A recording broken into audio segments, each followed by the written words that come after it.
السلام علیکم گائز، امید کرتی ہوں کہ آپ لوگ خیر و عافیت سے ہوں گے اور میرا ناول بے درد پیا آپ کو پسند آ رہا ہوگا۔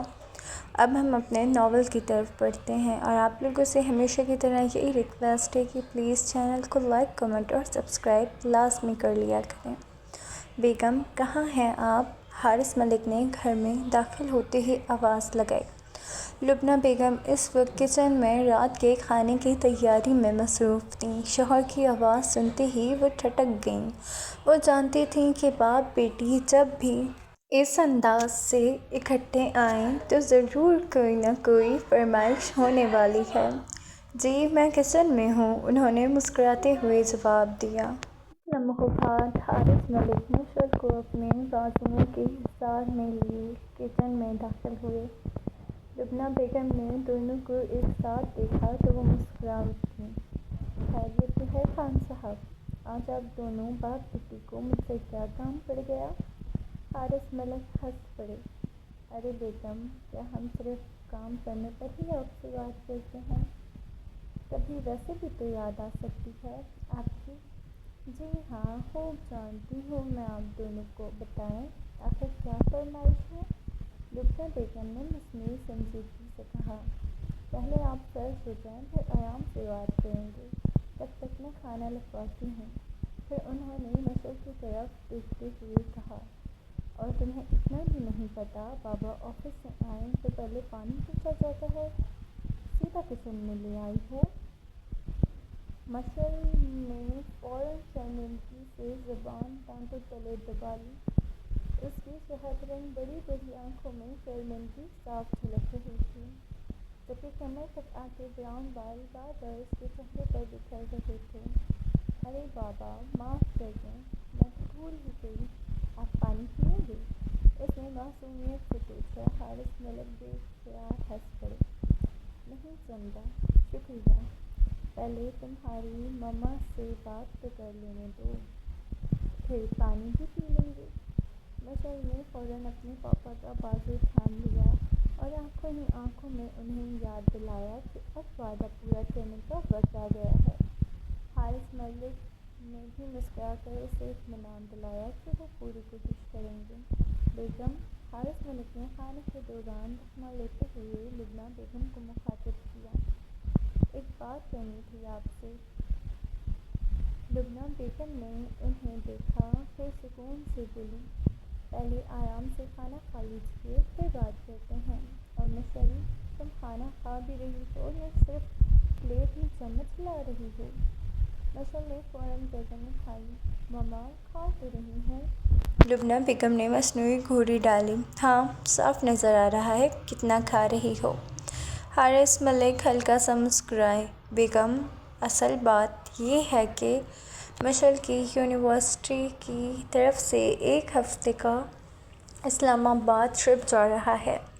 اس کی تمام دوستیں بھی جا رہی ہیں تو یہ بھی جانا چاہتی ہے۔ یہ سنتے ہی لبنہ بیگم کے چہرے کے تاثرات بدل گئے۔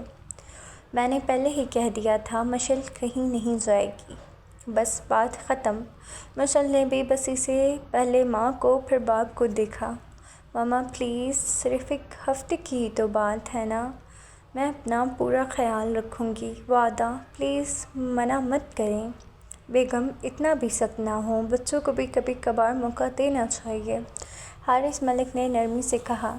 حارث صاحب، آپ درمیان میں مت بولیں، ہر بار آپ ہی اس کی طرفداری کرتے ہیں۔ مما، مشعل نے فوراً ان کے گلے میں بازو ڈال دیے۔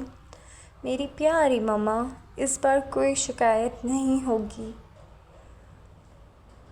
پرامس، حارث ملک نے مسکراتے ہوئے کہا۔ بیگم، اس بار ہماری شہزادی کی ضمانت میری، اور میری وجہ سے بابا کو بھی مت ڈانٹیں نا، مشعل نے معصومیت سے کہا۔ لبنہ بیگم نے ایک گہرا سانس لیا۔ کب جانا ہے؟ مشعل کی آنکھیں خوشی سے چمک اٹھیں۔ نیکسٹ فرائیڈے، یہ کہتے ہی وہ خوشی سے ماں کے گلے لگ گئی۔ اچھا اچھا، زیادہ خوش ہونے کی ضرورت نہیں، ابھی صرف سوچ رہی ہوں، اجازت نہیں دی، مگر مجھے یقین ہے آپ مان جائیں گی کیونکہ آپ دنیا کی سب سے اچھی ماما ہیں۔ لبنہ بیگم بے اختیار مسکرا دی۔ چلو اب زیادہ مکھن نہ لگاؤ، برتن سمیٹو اور جا کر آرام کرو۔ جی جو حکم میری پیاری ماما، مشل نے شرارت سے کہا اور جاتے جاتے حارث ملک کو آنکھ مار دی۔ تمیز نام کی بھی کوئی چیز ہوتی ہے؟ ایسے شرٹ پریس کرتے ہیں؟ پوری شرٹ جلا دی۔ حارث غصے سے ہاتھ میں پکڑی شرٹ ملازم کے سامنے لہرا رہا تھا۔ تمہیں اندازہ بھی ہے؟ یہ میری فیورٹ شرٹ تھی، ایک بار بھی نہیں پہنی تھی میں نے۔ ملازم گھبرا کر بولا، صاحب معاف کر دیں، غلطی سے ہو گیا، آئندہ ایسا نہیں ہوگا۔ ہر بار یہی کہتی ہو، جب کام کرنا نہیں آتا تو ہاتھ کیوں لگاتے ہو میری چیزوں کو؟ غصے میں اس نے شرٹ زمین پر پھینک دی۔ اسی لمحے اس کی والدہ اندر آئیں۔ یا اللہ خیر، کیا ہو گیا ہے؟ کیوں اتنا شور مچا رکھا ہے حارث؟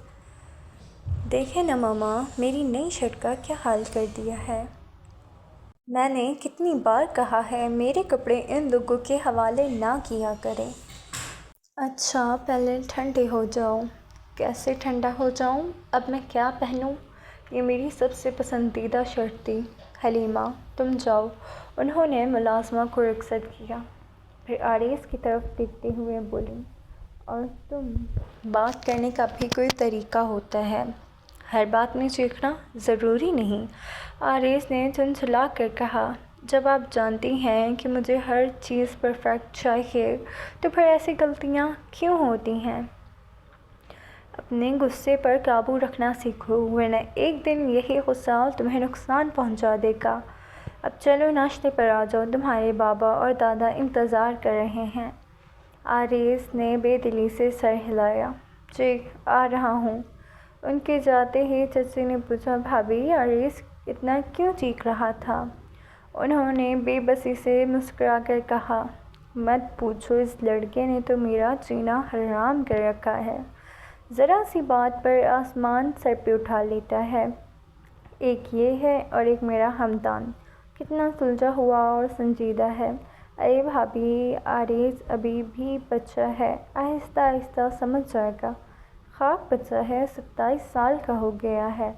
ہمدان بھی اسی کی عمر کا ہے، مگر ایسی حرکتیں نہیں کرتا۔ ناشتے کی میز پر سب افراد جمع تھے۔ السلام علیکم، حارث نے کرسی کھینچتے ہوئے کہا۔ وعلیکم السلام، مجید صاحب نے جواب دیا۔ غازیان کہاں ہیں؟ اور باقی سب؟